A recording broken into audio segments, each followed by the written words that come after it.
Hello everyone and welcome to the Game Design Archive with Edwin and Ludwig. Hello. Hello Ludwig.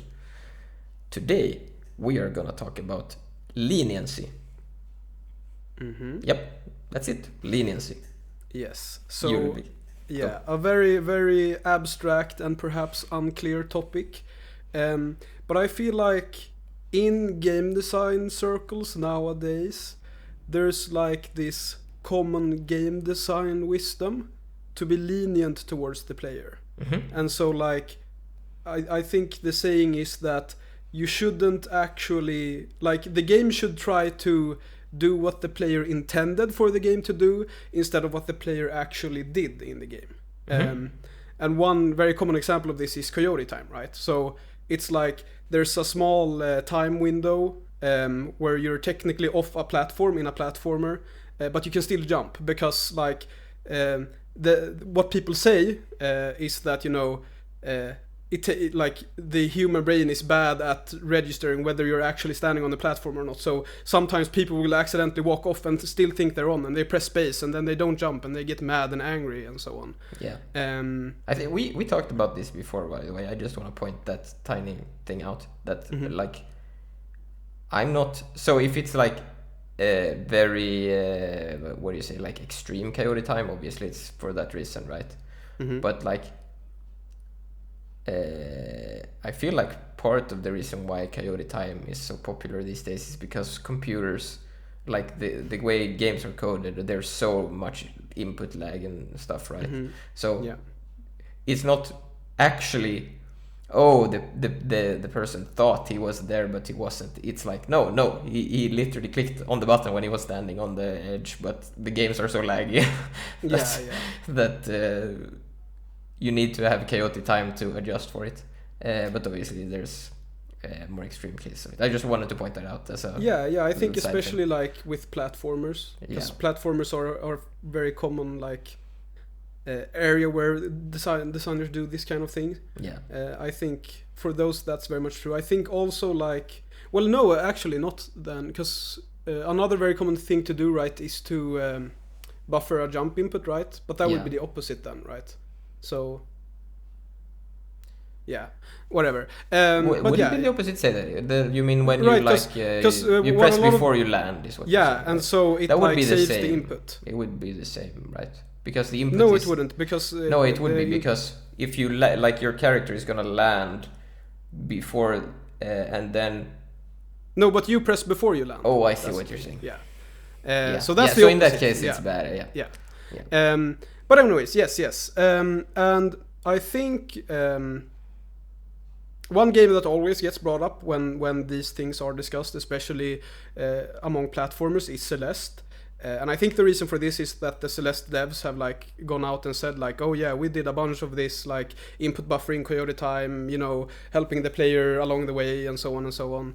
And so, like, that's very publicly available, right? Information. And I guess the kind of point I want to get across today is that it's not bad to do that. It just like changes the game a lot more than most people probably expect it to do.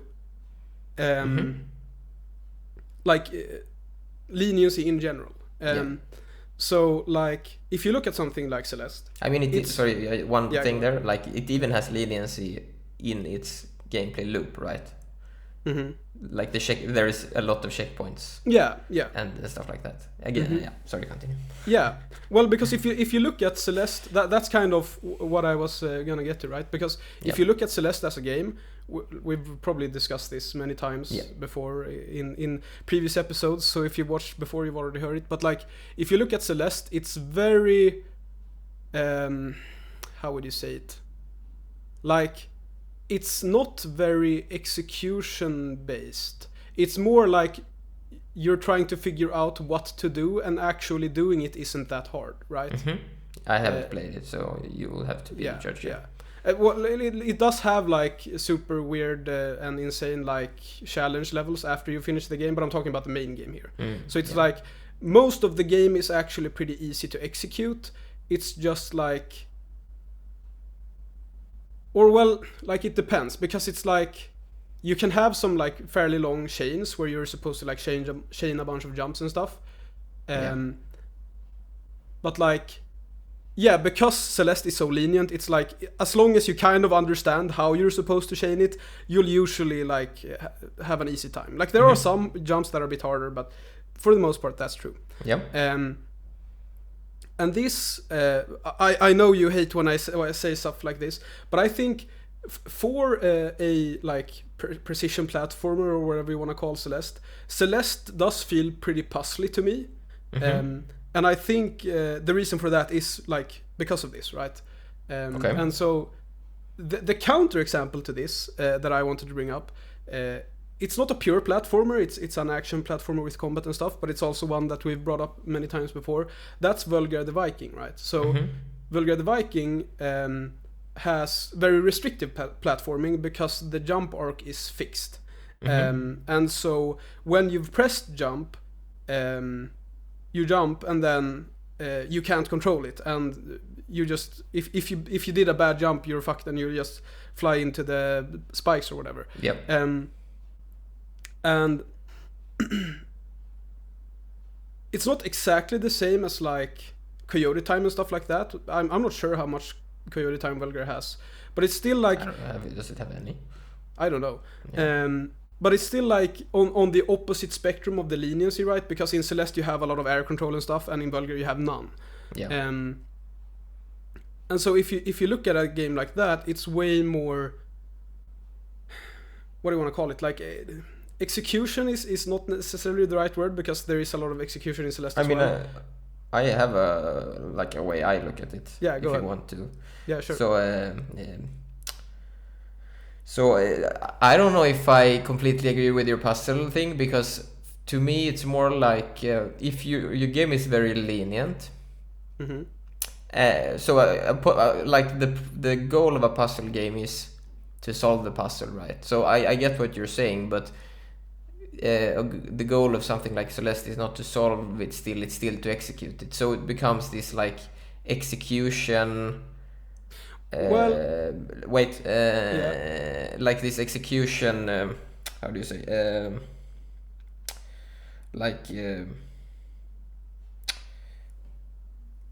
You execute it in sequence, like almost like memorize it, right? You do A B C A B C, right? You do whatever the sequence is. Whereas something like Vulgar is very it's very similar to something like Ghosts and Goblins, for example, where there is a lot of like, because of your limitations in your jump, for example, and so in Ghosts and Goblins there's like randomized enemies and stuff, right?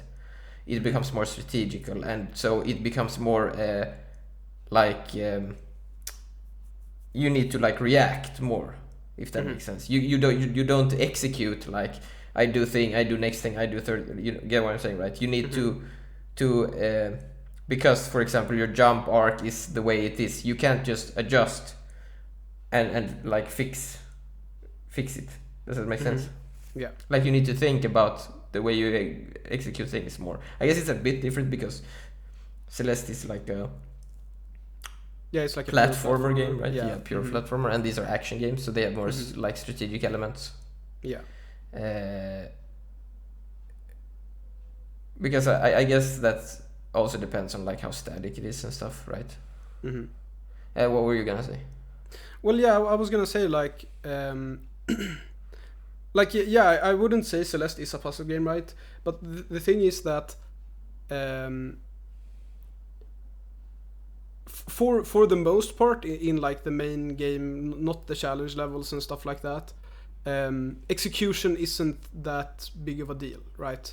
So it's like once you know what to do, you can kind of do it quite quickly. Like it might take a few tries, but it's like, you know, not really a big part of it, I would say.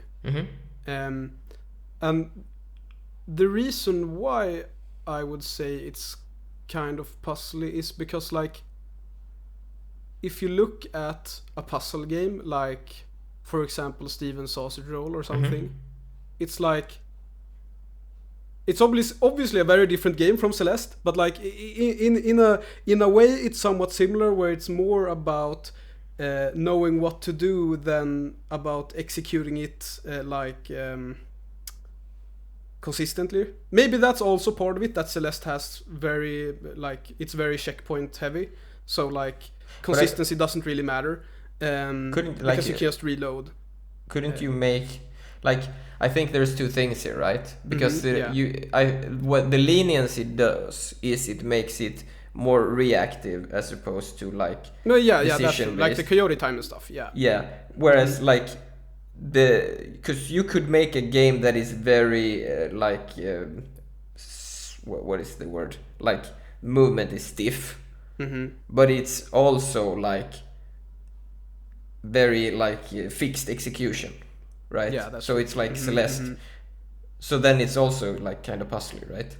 Yeah. So it doesn't really matter if it's lenient or not in this case, right? What the lenient it's lenient in checkpoints instead, right? Yeah, I get what you're saying.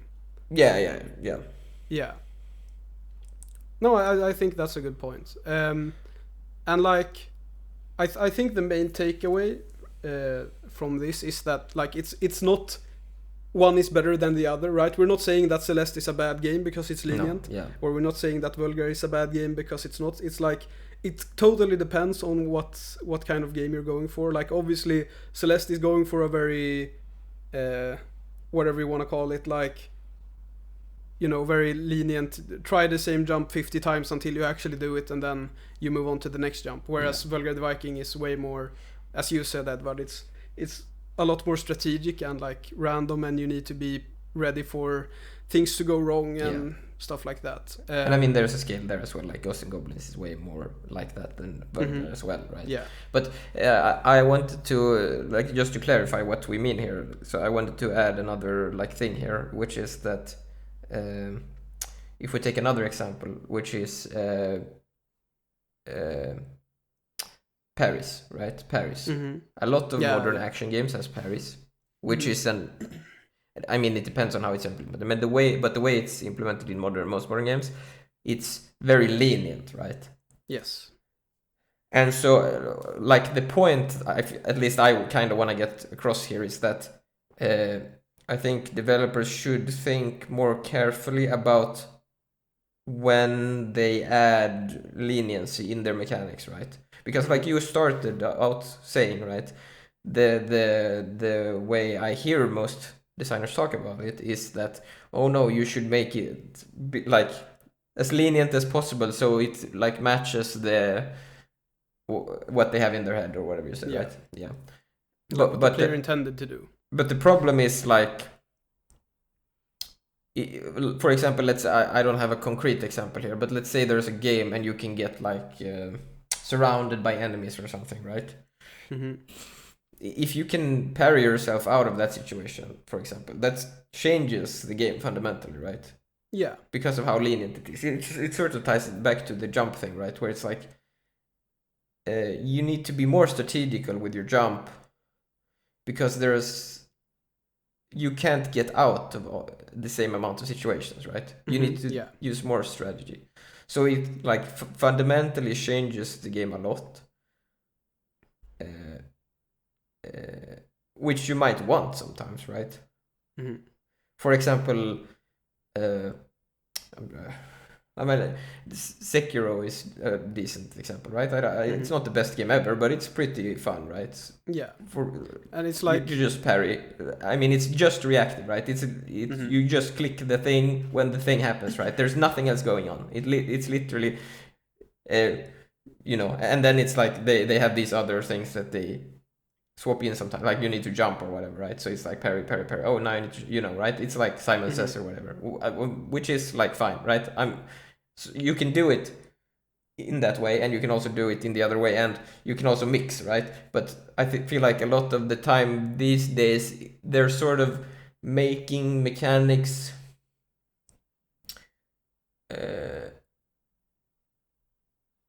I don't know, I guess lack consequences, even though they should have consequences because of the gameplay loop the game has or something.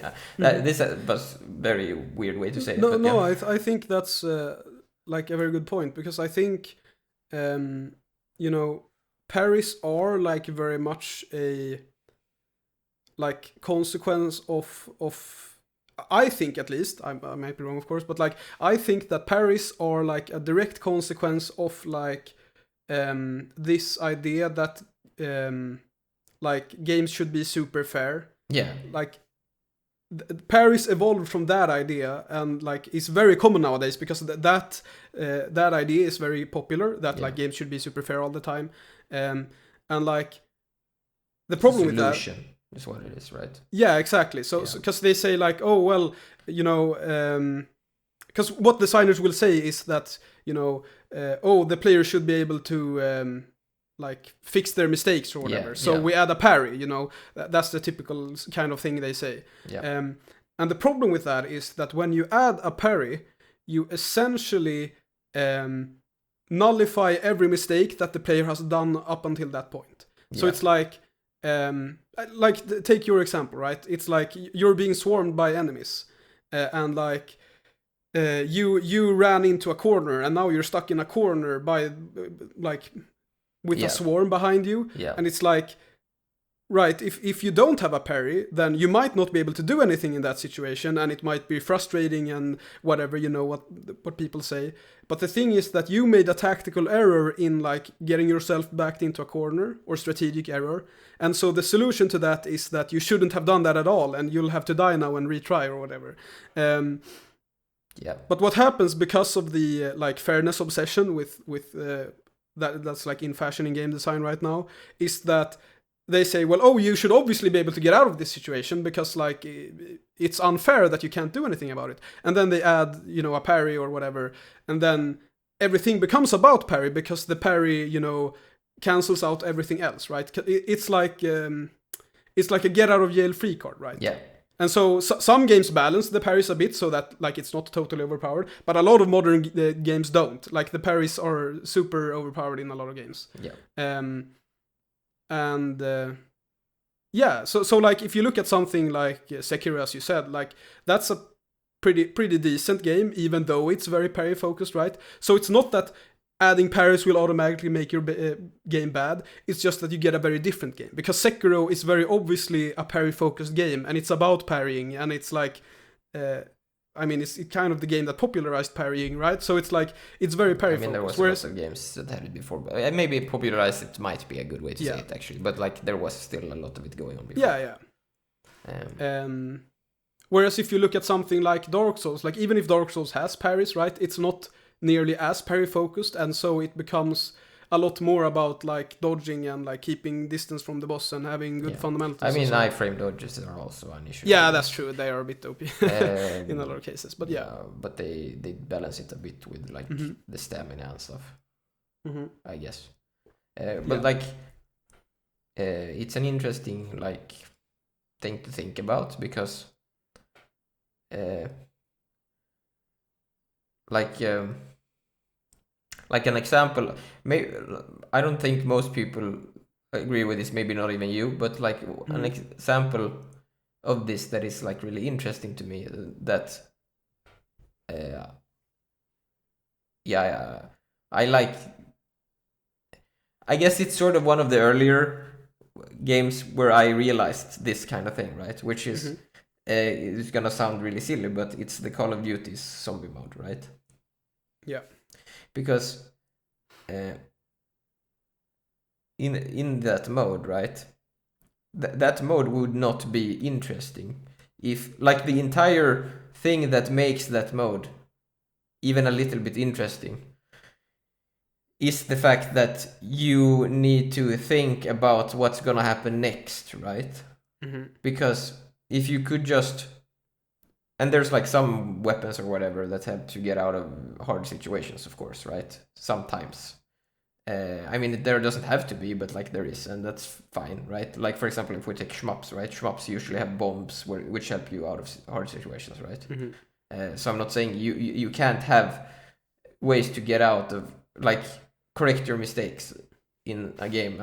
It's just more like you said with Paris, it's like, well, that's basically infinite bombs or whatever, or infinite things. But like, I feel like that spectrum of like nuance in games is sort of lost in the more modern stuff, right? Because like the zombies mode in Call of Duty again, right? It's not a very complicated mode. It's like comparatively not even that interesting, but because of the fact that it's like doing this thing, right? Where no, you're in a corner and you're actually screwed, right? In an interesting way.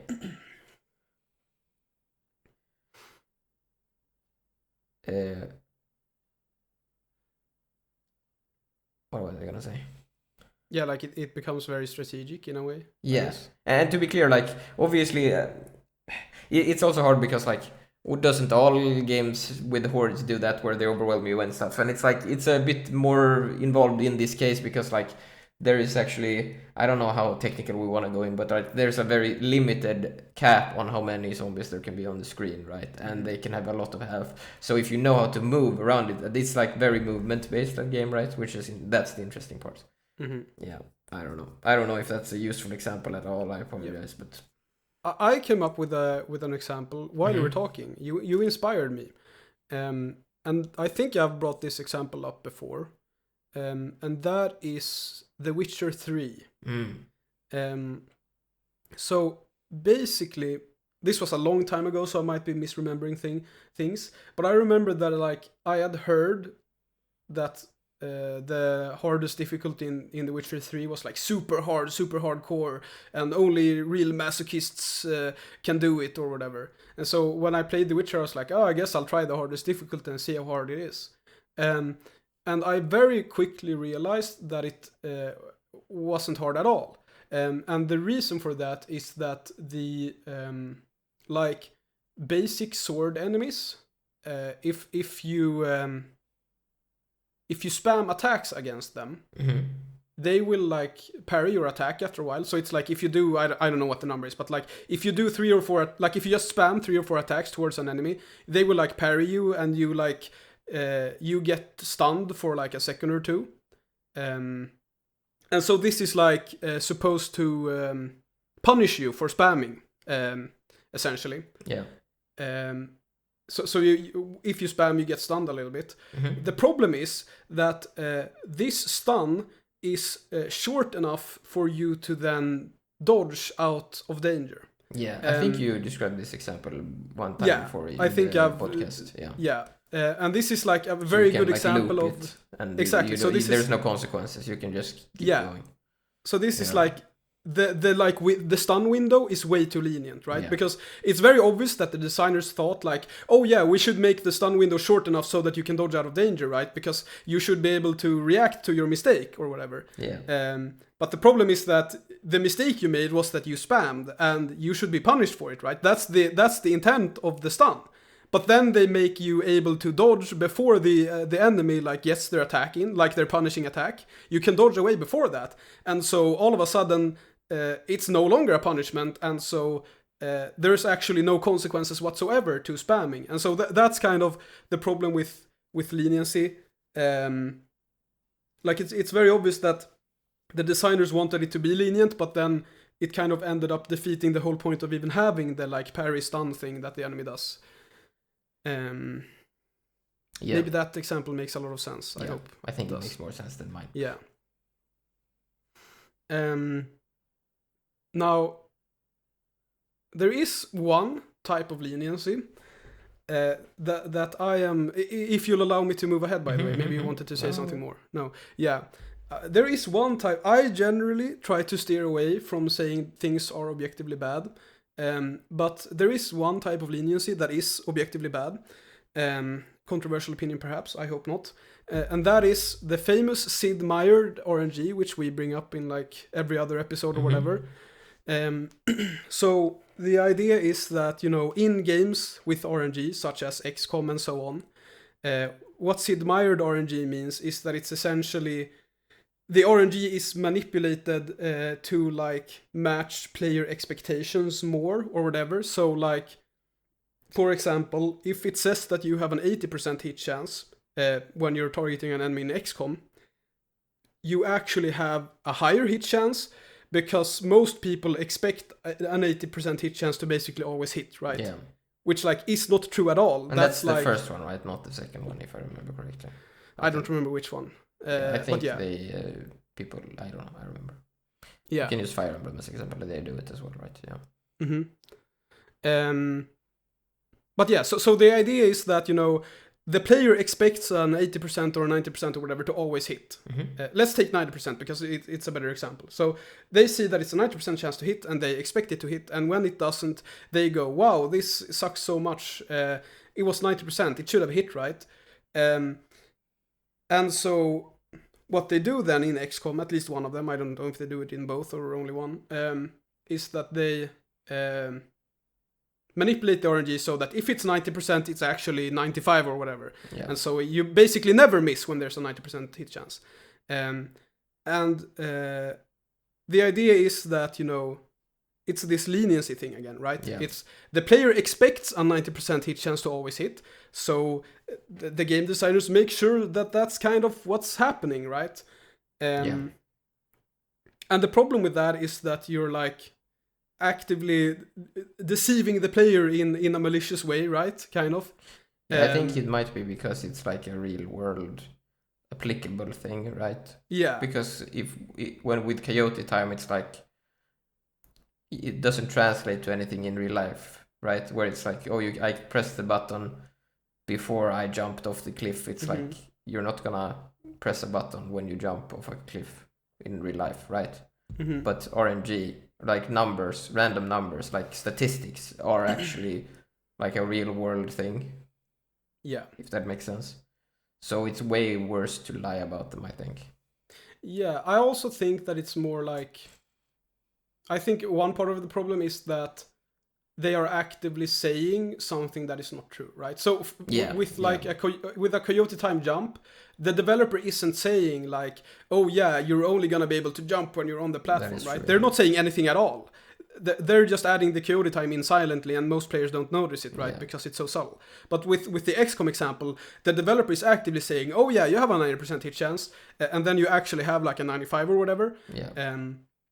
But then their argument is like, well, they're just giving you more, right? Yeah. So then it's fine or something. Yeah, but the problem with that is that, first of all, I think it's like super insulting to the player, right? So it's like you're actively insulting the intelligence of the player. You're saying you can't handle the truth, so we're gonna lie to you because you're a child who like can't handle missing a shot or whatever. Numbers, So that's the first problem, right? You're like being mean to the player essentially. And you then could argue that the Coyote Time is that as well, though. Like Yeah, true. But I wouldn't say it's as egregious. To me, it's not that bad. But I just like you could say it's that. Yeah. I guess. I don't know. Sorry. But the second problem is, like you said, it's like Jonathan Blow has a talk about this, where he puts it in a very nice way. It's like XCOM is a game about, it's like trying to sell the fantasy that you're like a commander commanding this like special forces team, and you're making a bunch of high stakes risk assessments. But you're actually not making high stakes risk assessments because the RNG is lying, right? Yeah. And so the game is like actively lying about what it is. So it's not only lying to the player, it's like, it is lying to the player, but like it's not only mean to the player because they're saying you can't handle like real RNG, but then they're also like lying about what the game actually is about. Yeah. And then there's a third thing, which I don't think gets mentioned enough. And that is that doing these kinds of things, so like Sid Meier RNG, for example, makes the game actively harder to learn if you actually want to learn it. Does that make sense? Yeah. So it does, because you need to learn the rigged RNG. Exactly. Yeah. So like if you don't have rigged RNG, if you have actual RNG, or maybe RNG doesn't exist or whatever, but you get what I'm saying. Like not rigged RNG. If you have not rigged RNG, then you only need to learn how XCOM works to learn the game. Yeah. If you have rigged RNG, you need to learn how XCOM works, like the mechanics and all of that. And you also need to learn how the rigged RNG works, right? Yeah. So it's like, if you actually want to become good at XCOM, you need to like go into the wiki and see the like random number formula, whatever, like the dice throw, and you need to actually learn how it works to like actually learn the game and become good at it. Yeah. And so it's actually because the argument is that this helps new players, right? Because it's more lenient and so on. But then I would say that it actually doesn't help new players, because to actually get good at the game, they need to learn how this like super complicated random calculation works that does like 5 dice throws and then like does some modifiers and whatever, and it's like super complicated and whatever, compared to just throwing a dice once, right? So yeah. Yeah, I guess another one, or other ones that I'm thinking of that are like bad as well is like the sort of like dynamic drops and stuff, right? That we've talked about. Yeah, good point. Yeah. They're technically part of this leniency stuff as well, right? Where it's like, well, you can get something you need here or whatever, right? Yeah, right. So if you're low on health, exactly. You're more likely to get health packs and stuff like that. Yeah. I think that might be like a little bit different from this, and maybe RNG is as well. Like from the lenient, like these are sort of lies, right? They're like they're like I don't know, maybe I am just the weird one, but to me there's a difference between like there is a mechanic and the way it works is lenient versus the designer presents like fantasy where he lies about what you're actually accomplishing, right? Yeah. I think those are quite different, right? Yeah, that's a good point.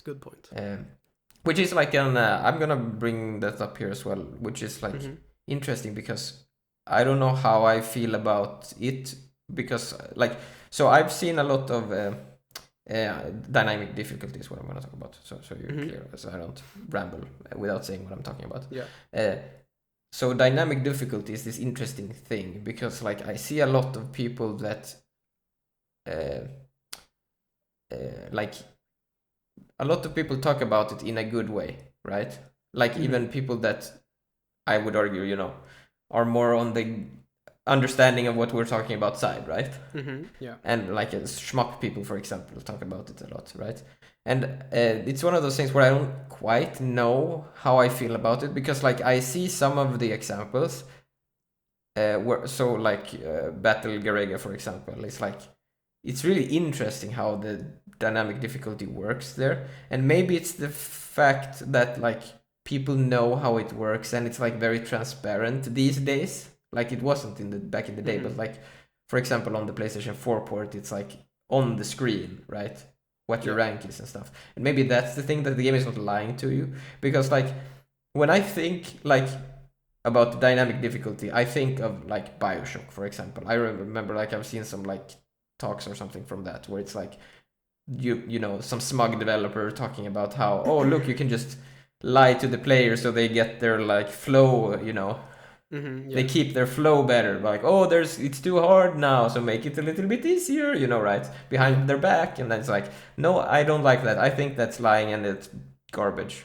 So I don't know, like, how do you feel about it? That's just an interesting thought to me, because like on one hand I can see like it's really interesting what it does in like when it's very like it becomes like so like Grega, right, where it's like becoming this thing where you have to play around it, right, because it's like, no, it's actually gonna get so hard that you die, right? Versus like, no, like the game is just going up and down to like adjust for your whatever, you know what I mean? So, I get what you're saying. Yeah, I think I probably have way less experience with this than even you, so I'm probably even less qualified. But like, I think that if it's actually a mechanic, it sounds very interesting, right? Because I've played what's it called, Blue Revolver, right? That has dynamic difficulty, right? Yeah. And that game is very transparent about it. Yeah. It's like there's a bar, and when you die, like the bar like drops down again and stuff like that. Yeah, maybe. And I feel like the thing. because before I played that game, I was very anti-dynamic difficulty because I was like, well, why would you even do that? Stuff like that. But after I played that, I kind of realized that, wait, there's actually some interesting things going on here, because what ends up happening is that, I see that the rank bar is like increasing, and like, because it's not in Garega, it's what's it called? Like it's continuous, right? Whereas in Blue Revolver, it's tiers or whatever. So like you fill up a bar and then you go to the next tier. And so what I ended up realizing, it's like, oh, it's super interesting, because now I need to like kill myself just before I get to the new tier, because then I reset really far, and so I'll have an easier time for a longer time. Whereas if I go up a rank and then die, I don't lose as many tiers, and stuff like that. So there's like, I think, if it's tied into a mechanic like that, I think it could be very interesting. Like, obviously it depends on how it's implemented and stuff like that, but like, that's definitely something I want to like explore more, because I don't have enough experience with it. But I feel like there's a lot of potential. And I don't know, it's like, it's hard, because like, on one hand, like you said, it's really interesting, but on the other hand, it's still... this is sort of not related to the leniency thing at all, but like, you're still sort of it becomes this sort of metagaming thing, right? And I don't know how I feel about that, if that makes sense, right? Like you said, like, on one hand it is interesting, like you said, where I need to kill myself, so I need to adjust this bar or whatever, right? But on the other hand, it's, I don't know, like, you're playing suboptimally so that you can have an easier time in a way, right? Or whatever. Maybe that is interesting. I don't know. I'll have to... Yeah, I actually have a counterexample here, which is Fire Emblem, right? We talk about Fire Emblem all the time. And I would say that it's actually very similar to how the leveling works in Fire Emblem, right? Because, you're like actively trying to level up your... like, you're not just trying to win the mission, you're also trying to win the mission using your like lowest level guys or whatever, so that they level up more and stuff like that. I feel like it kind of dynamic difficulty is kind of in that region of mechanic space, or whatever you want to call it, where it's like, it's kind of metagaming, but it's also very interesting, and it makes the difference between a skilled player and a new player very, very large, right? Because if we take Fire Emblem as an example again, they're just gonna try to win the mission, right? If you're completely new and you don't know how the game works, you're just gonna try to win the mission, like the path of least resistance or whatever. But if you're really good at the game, you're trying to get as much out of the mission as possible, and so you're trying to like give the right guys the XP that you want, so that you level up the correct guys that you have big plans for or whatever. And that creates a lot of interesting gameplay. So I feel like there's a lot of parallels there. There definitely is, but there is a difference, I think, but you can tell me if you disagree, which is that in an RPG, right, a well-made RPG, you play in a way now that is harder to give you more space later, right? But the thing with rank that I'm not sure about is that you're actually you're not gonna make it harder for yourself right now, right? You're just gonna kill yourself. Well, right? I'm not and sure. And then you get more space later. So it's like you play worse now, you get an easier time later. Well, I don't think I agree 100%, because the thing is that having to kill yourself, like, obviously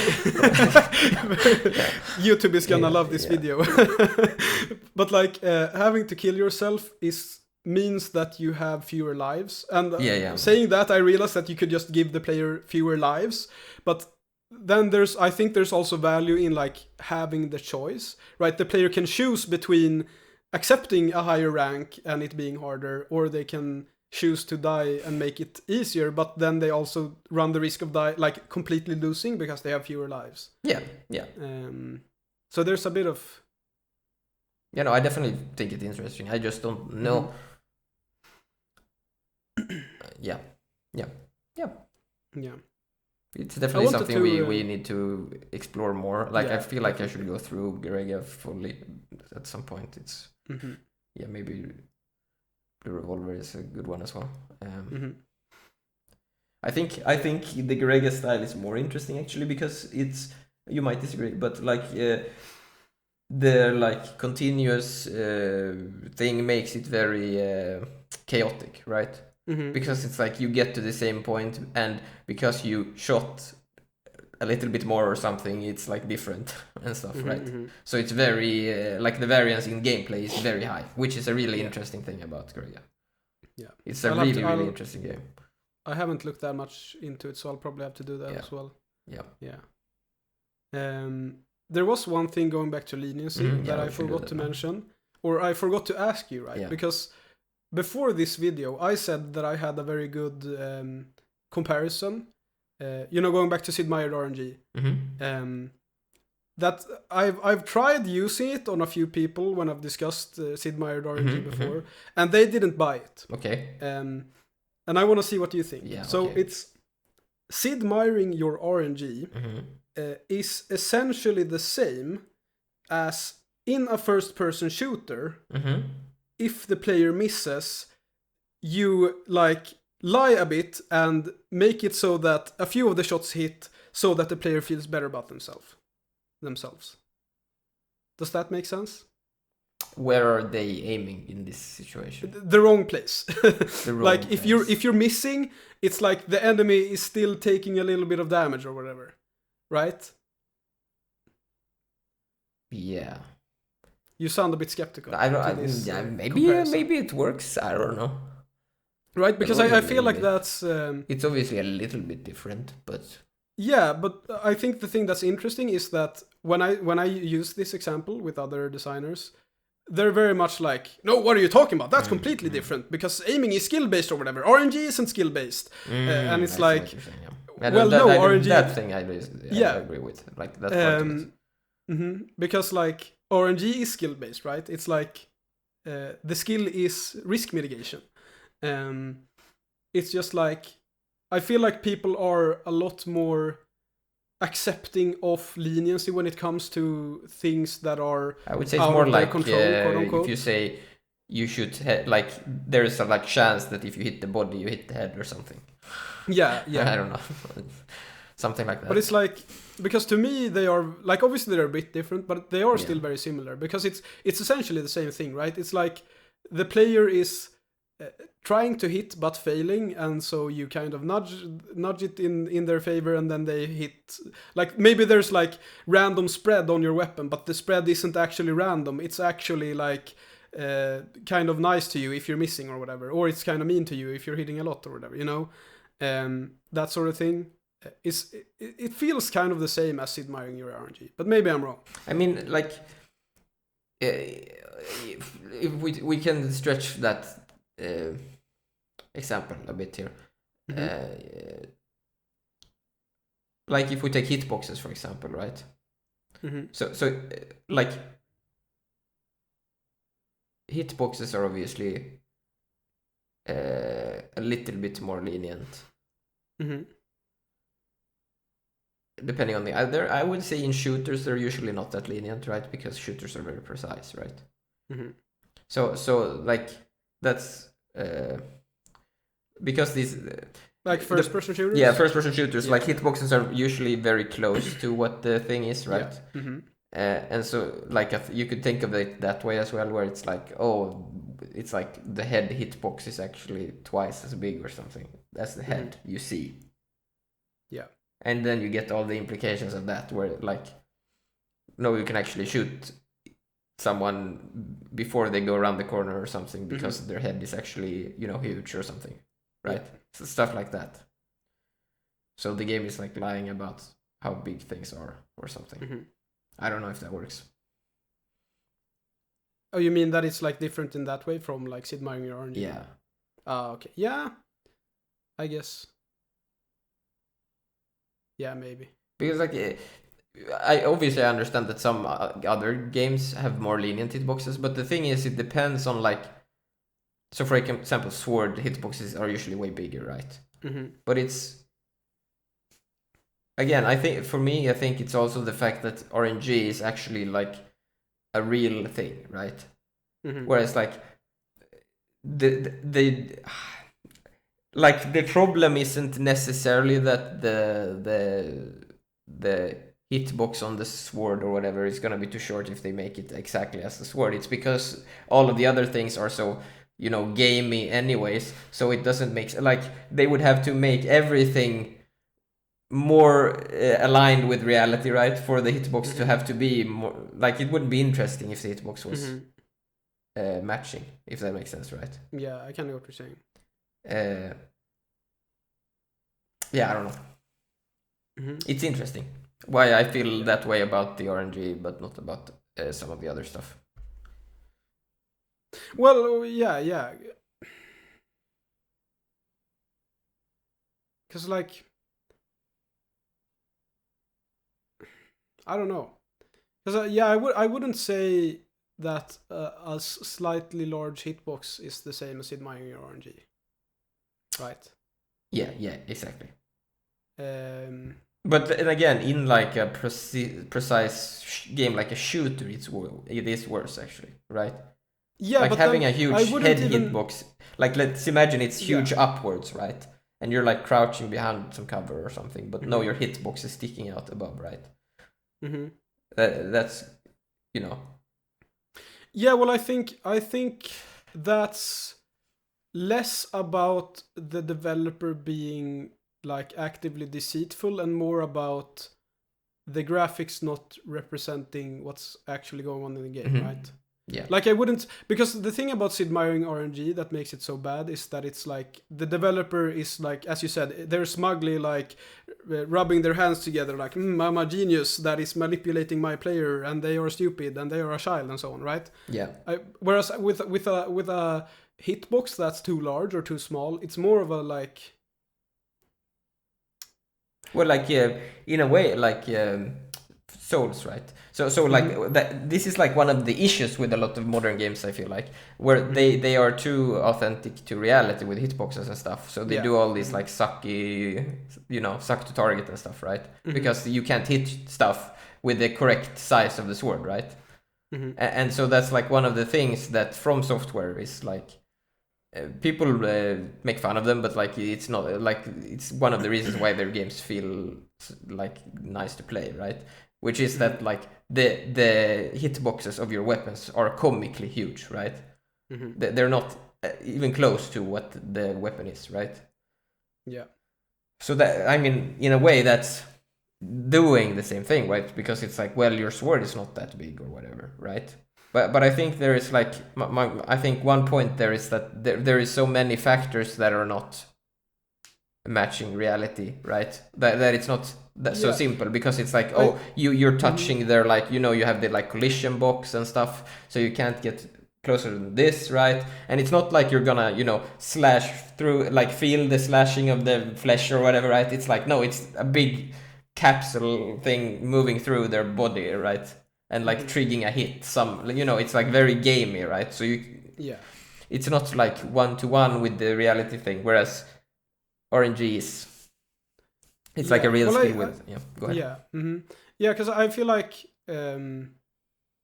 maybe Dark Souls is like a bad example because it's kind of fussy anyways, but like I'm thinking of like a bullet hell shmup, right? Yeah, they're lenient the other way. yeah, exactly. Like the hitboxes are like way smaller than they actually look, right? Yeah. For like the playership or whatever, and even the bullets. Yeah. And like, I feel like there's a reason for that. Maybe there's like an actual like documented reason, but like just from like playing shmups and looking at them and stuff, I sort of feel like, because at first, before I started playing bullet hells, I was like, you know, as like everyone else who don't play bullet hells say, they're like, oh, this is so stupid. Why is the ship so big but the hitbox so small? That looks really weird, and it feels really weird, and it's really hard to see what's happening or whatever. But the thing is that it actually makes sense, because like your ship has a super tiny hitbox, because there's like, if you have a big hitbox, then you can't have as many bullets on the screen, right? Yeah. So that's like the first step that makes sense. So if you want a lot of bullets on the screen, you need to have small hitboxes, because otherwise you can't have many bullets. But then you have the problem of, okay, so let's say that I have a really small hitbox for my player. What if I make my player really small then? Well, the problem with that is that then it becomes super hard to like see what's going on, because the player is gonna be like overlapped by bullets and stuff, or like they're gonna be super tiny, and you know, you're gonna be very like lose the player in the like bullet hell, you know. And so you have like a really big sprite that shows where your ship is, but your hitbox is actually quite small, because you want the small hitbox, but you also want to be able to see where the ship is, right? Yeah. Does that kind of make sense? But doesn't like, it tie in a bit to what we talked about last week as well, where it's like your imagination is filling in the blanks a bit, where it's like what you're seeing is actually, you know, a PNG moving left and right across your screen, right? But in your head, it's like this spaceship that's like, you know, doing all these like, you know, turns in space, moving away from the bullets, right? So there's like a, you know, you get what I'm saying, right? Where it's like, you kind of need it to be smaller to match what you're thinking about what's going on, right? Because like your character is actually, or like your ship is not actually tilting, it's just, you know, it's changing the image or whatever, right? And stuff like that. And it's like, well, I think my point abstracted. is that it's not like, it's not deceitful to do it that way, right? It's not, you're not saying like, oh well, you thought you were gonna get hit, but you actually dodged, right? That feels good, right? Doesn't it? It's more of a like, it's a necessity, right? You need to have a hitbox that's way smaller than the ship, because you need to have a small hitbox, but you also need to see where it is. I mean, maybe you could argue it is the same, but I don't know. It's, to me, it's not. I mean, it's because they're obviously lenient in the other way as well, right? So like, not only are they lenient in what you're saying, which is your hitbox is small and the bullet hitbox are so small, right? But then you have like pickups, for example, and enemy collision, and like enemy hitting enemies. Those are usually very big, right? And lenient, because it feels, for example, pickups, they feel like absolute ass if you have the tiny hitbox, right? You think about how small the bullets are. Imagine the pickup is that small and your ship hitbox is that small. Like it feels terrible to pick up those pickups, right? So it's sort of this thing where like, and this is where I actually agree with a lot of like designer philosophy stuff, right? Where they talk about hitboxes, that hitboxes that you want to touch, you generally want to make those a little bit bigger than they look like. And hitboxes that you don't want to touch, you generally want, like, again, generally, and I'm not saying it has to be to the extent of a bullet hell shmup, right? But you generally want those a little bit smaller, because I think that actually does, I mean, it is it lying? I don't know if it's lying, because like there's, what are you lying about? Like, it's the rules here, right? But I mean, in a way, maybe, I don't know. I don't know. I would say that that's just like the graphics not matching the code or whatever. I don't know. Yeah, it is what it is. But like, because I think, I don't know.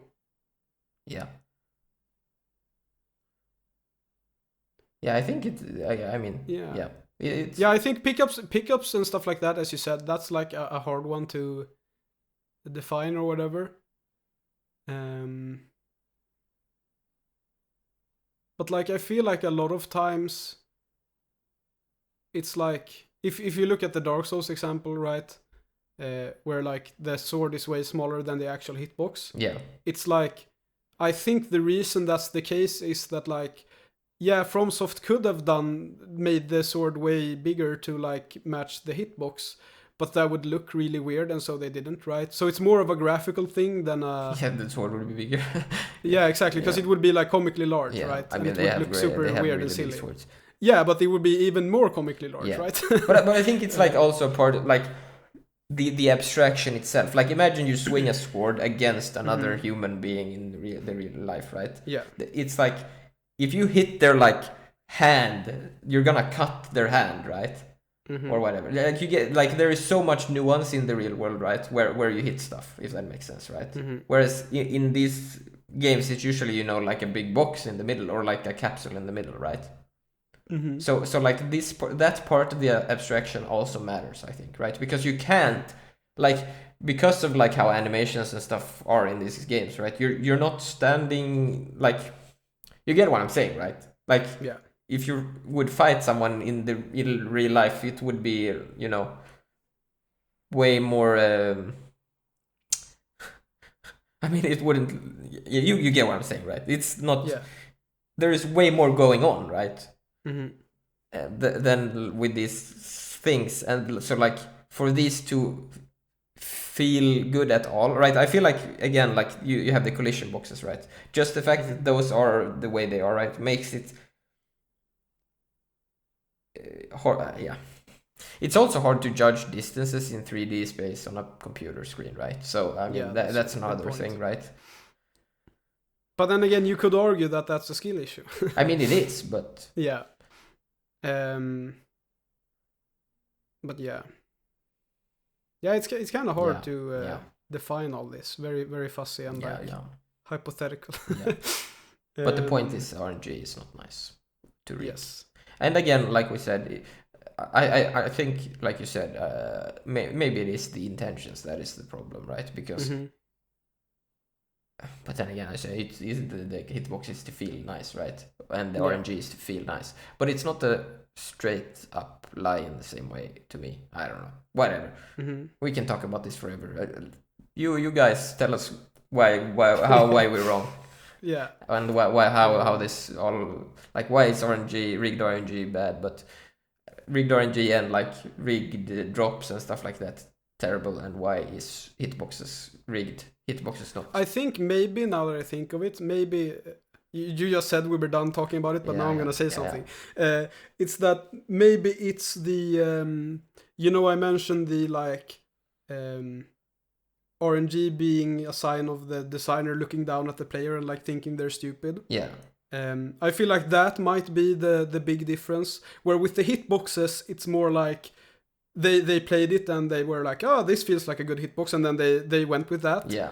Whereas with the RNG, it's like they are actively like looking at the player as an inferior being, right? It's like, this is a stupid child who doesn't understand RNG, so we need to change it for them. Whereas with the hitbox, it's not like, oh, well, people are inferior because they can't judge the distance. It's more like they just play it and go how it feels. It probably feels like ass to play. Like if you play Dark Souls with like correct length of the sword, exactly. Probably feel fucking terrible. Yeah, and like FromSoft probably did that first, right? They probably did the hitbox matching the thing roughly, right? But then they realized that, okay, maybe we make the sword a bit bigger and stuff like that, and then they came to the conclusion that felt better.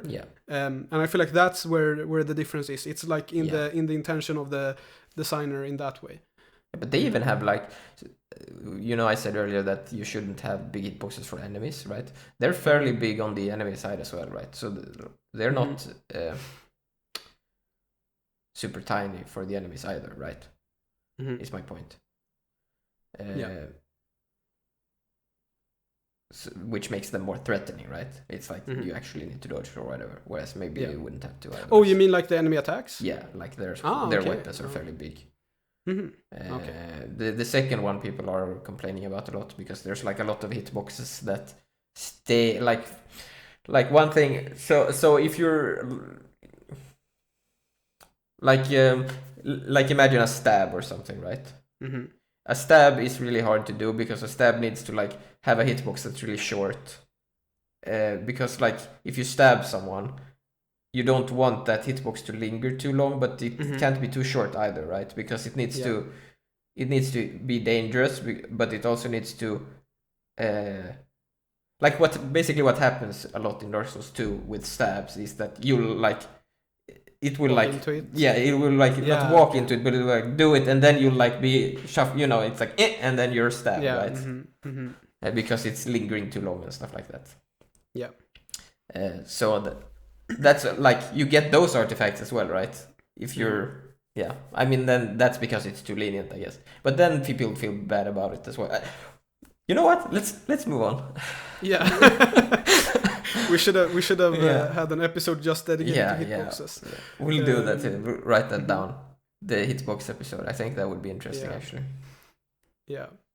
I wanted to actually bring us to a completely different genre. Oof. And that is the Shadow Tactics games. Yeah. Or Desperados 3 or Shadow Gambit, which you shouldn't play because it's the worst one. No, I was kidding. Well, it is the worst one. But anyways, so the thing that's very interesting, this, for those of you that haven't played it, it's like it's a like tactics stealth game where you have a crew of people and you control them like an RTS, but then it's actually a stealth game instead. And the thing that's I find very interesting, which like has to do with the like leniency influencing things more than you think, is that in these games, so Shadow Tactics and Desperados in particular, you can like queue up actions. So like if you have like two guards looking at each other, you can queue up one of your guys to kill one guard and then the other guy to kill the other guard, and then you can like press enter and they kill them at the same time so that they don't alert each other or alert other people. And in Shadow Tactics, which is the first game in the series or whatever you want to call it by Mimimi, when you go into the like queue up actions mode, the game slows down.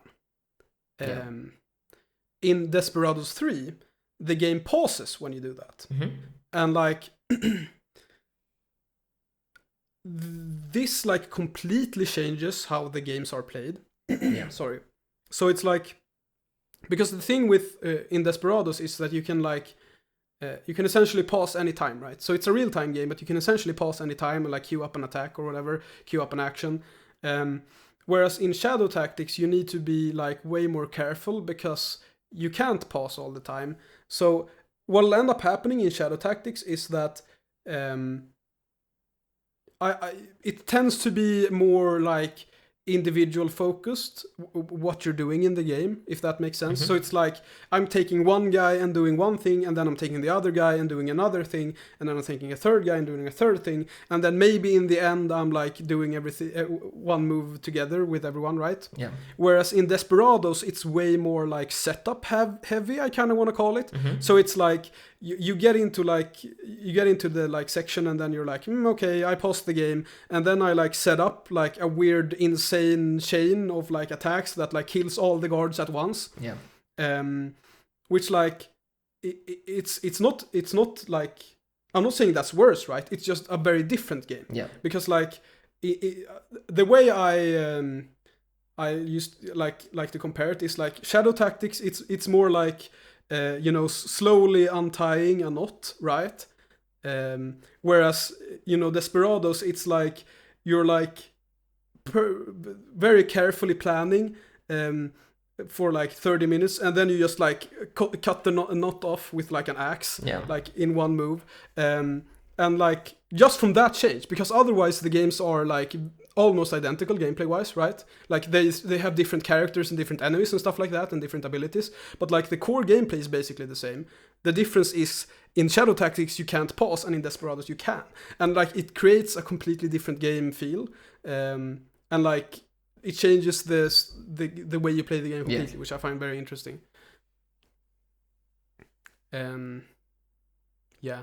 Which one is more lenient then, would you say? Desperados, because you can pause, right? So like it's I think the game, just like with Celeste actually, I think the developers realized this, and so they made the levels harder, right? So it's like the game is more lenient and allows you to do more crazy stuff, but they make the levels harder to make up for it. So that's why I say it's not a worse game, it's just a very different game. Like I still prefer Shadow Tactics because I like that style of play more, where I'm like doing one step at a time, and then it's like slowly unraveling, and like, oh, my perfect plan came to fruition or whatever. I like that feeling more than the like just executing all at once. But like they're still equally good games, I would say, right? It's just they're very different in how they're played.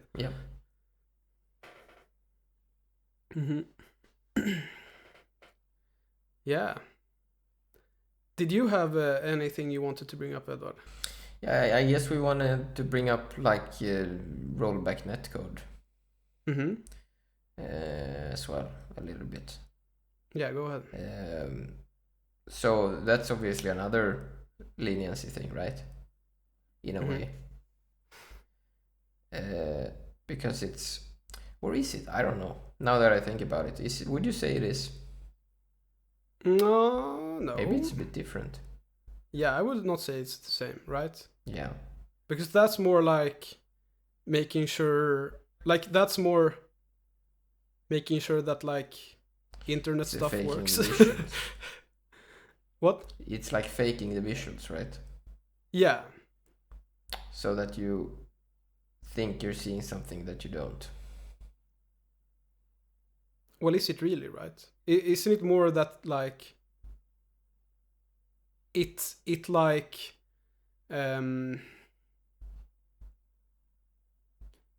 it like, right, because it's like trying to compensate for like latency and stuff like that when you're playing online, right? And so it's like, isn't it more that it's like playing your version of the game until it knows? Well, it doesn't know what the other player is doing, so it has to. Yeah, and then it rolls back to like fake the actual.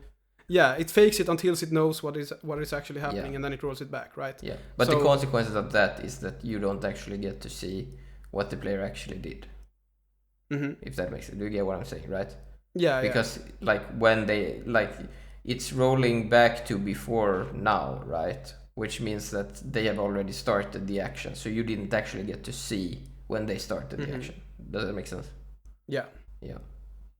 And this actually like, so like emulators, for example, they do this as well, right? Some of them, where you can, for like laggy games, you can run them ahead and stuff.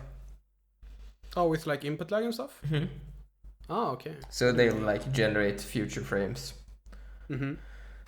But you get that like artifact of it, which is like, you know, when you turn, it's gonna mispredict or whatever, right? But it obviously feels more responsive. Yeah, I guess this is a bit different, so we might have to save that for the future. But it's still interesting because,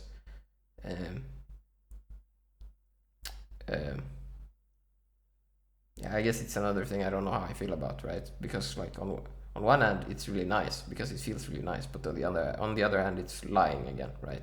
In a way, like it in worst case scenarios it's actually worse than the correct output, if that makes sense. Yeah, I think. Well, I think it's kind of mean to say that it's lying because it's actually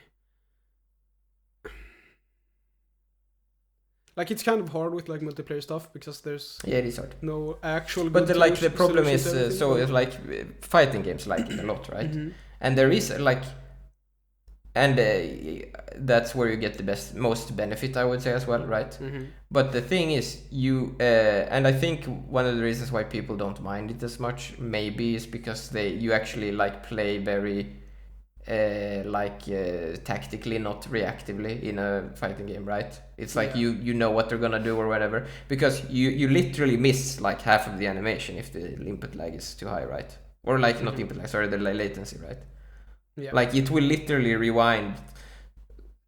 You get what I'm saying, right? Like half the wind up of whatever the attack they're doing is gonna disappear, right? Yeah. Let's save this for a future thing. Yeah. Was there anything else we wanted to bring up? No, yeah, I guess we had the clarification, which we should have made earlier, right? Which is that like this has nothing to do with like speed, right? So like leniency, like lenient mechanics doesn't mean like fast-paced game or whatever, right? You can have a lenient game that's very clunky and a lenient, like non-lenient, like a fast-paced game that's not lenient at all, right? Yeah. So this is sort of a thing you on top, and you need to like think about, because like all games have some leniency, right? Like we talked about with hitboxes and stuff, right? It's just that you need to balance around your leniency, right? That's the thing. Yeah. I guess that's sort of the takeaway. I don't know, this was a weird episode, but yeah. Yeah. Covered a lot of weird stuff. Yeah. But yeah, I think I think well, this didn't really have anything to do with speed. But like I feel like this is actually completely different from what you just said now that I think about it, but I'm going to say it anyways because I think it's interesting. So very, very disconnected episode here today. But like, I think one interesting thing that Dark Souls does right, is it's actually anti-lenient with the input buffering that it does, right? Right. Does that make sense? Yeah. So like in Dark Souls, if you spam attacks, they will like input buffer attacks, and so when you like, so like if you spam and then you're like, oh no, wait, I want to dodge, your character will still be like attacking, like doing new attacks because the input is buffered and you're fucked. And like, I think that's, as I said, it's completely unrelated to the speed thing, but like, I think it's a very interesting example of like how not being lenient is actually interesting, because what ends up happening is that it disincentivizes spamming, right? The attack buttons. So you need to be very intentional about what buttons you press when you play Dark Souls or a Souls game.